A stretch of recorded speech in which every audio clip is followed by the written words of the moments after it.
So you've been in the music industry for, well, let's say quite a few years. I know we're pretty close to the same age. How did you start off in music? Well, my dad was a drummer. He was a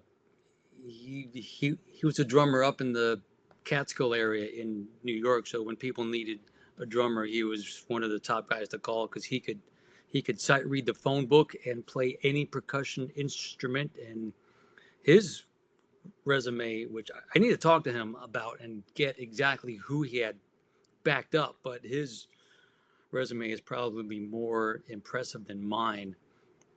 So I started on drums. There was a piano in the house.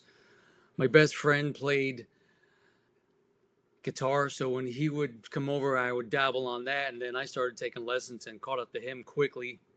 And the high school I went to had a bass laying around, so I borrowed the bass. I borrowed the synthesizer that they had, and I just was a sponge and just learned as much as whatever was there as I could before I graduated high school. Well, and then after high school, obviously you furthered your education there. I went to Berkeley. You went to Berkeley. Yeah, there's not many guys around here that can say they went to Berkeley and then became an instructor at Berkeley. Yeah, I mean, yeah. that's I didn't ask. Somebody, the head of the songwriting department contacted me. The guy that normally taught the home recording lab. That was the course that I ended up teaching, which at that time was a 4-track lab.